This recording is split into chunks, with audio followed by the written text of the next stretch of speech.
ولكن لديه أيضا أبعاد أكثر من ذلك أخي جلال، لأنه من يحتفل في هذه الاتفاقات بدولة إسرائيل هي شركات الأسلحة وشركات التجسس.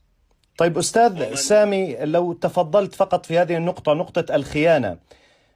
حينما يكون فلسطيني مثلك يحمل الجنسية الإسرائيلية ويقسم على الدستور الإسرائيلي، أليست هذه خيانة أيضا للشعب الفلسطيني؟ عزيزي جلال، هذا سؤال ينبع من مصدر واحد للأسف وهو منتشر، وهو الجهل. لأنه من يأتي هذا النوع من الأسئلة يجهل حقيقة مهمة جدا، أن 20% من سكان دولة إسرائيل هم أهل البلد الأصليين، هم نحن الفلسطينيون أصحاب البلاد.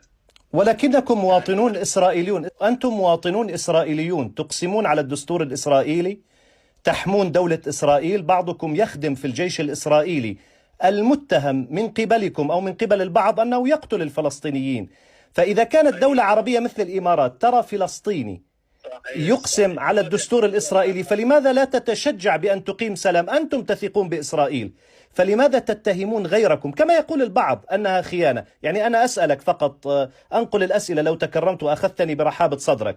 أنت فلسطيني تحمل الجنسية الإسرائيلية، منتسب إلى الجيش الإسرائيلي، بعض أبناء قوميتك، ثم تخون عربيا وثق بما وثقت به. هذا عزيزي جلال واضح أنه الجهل أكثر بكثير من أنه أنتم مش فاهمين أنه 20% من المواطنين هم أهل البلد الأصليين. لا، الوضع أسوأ بكثير. يبقى خليني أنا أشرح لك يا جلال على أساس تقدر تفهم وتقدر تعدي بحيثيات بهذا المستوى. نعم. لأنه مهم اللي بده يكتب بهذا الموضوع يكون فاهم، يكون يعرف على القليل التفاصيل، يكون يعرف المعلومات قبل التخبيص. لا، هو ليس تخبيص أستاذ سعادة النائب المحترم. القضية أنني أقرأ ما يكتب.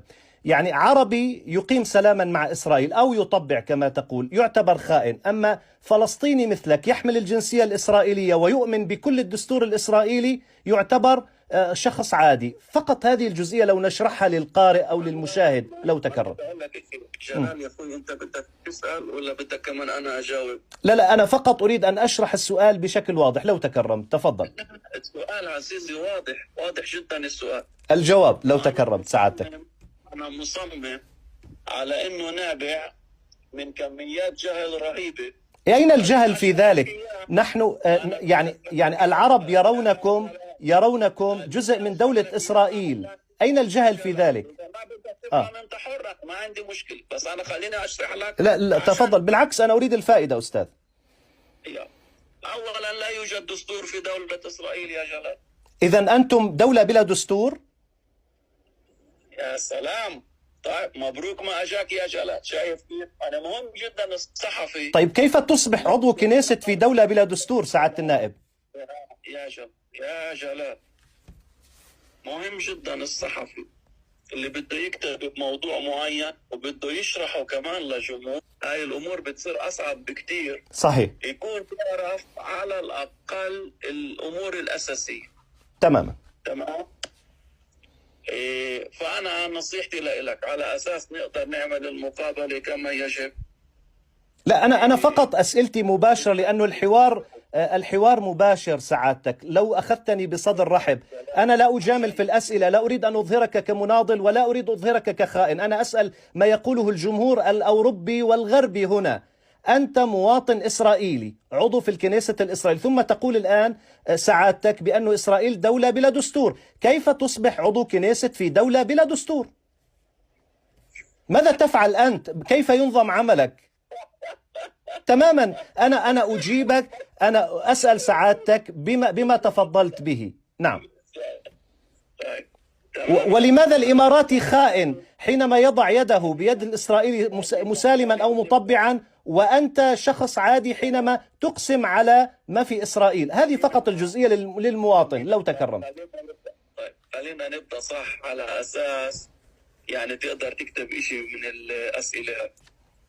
أول شيء عزيزي مهم جدا تروح شوي تقرأ عن الفلسطينيين في إسرائيل وعن الجهاز السياسي في دولة إسرائيل، لأنه أنت هون بدك تروح تشرح القضية للناس وأنت نفسك ما بتعرف الأساسيات.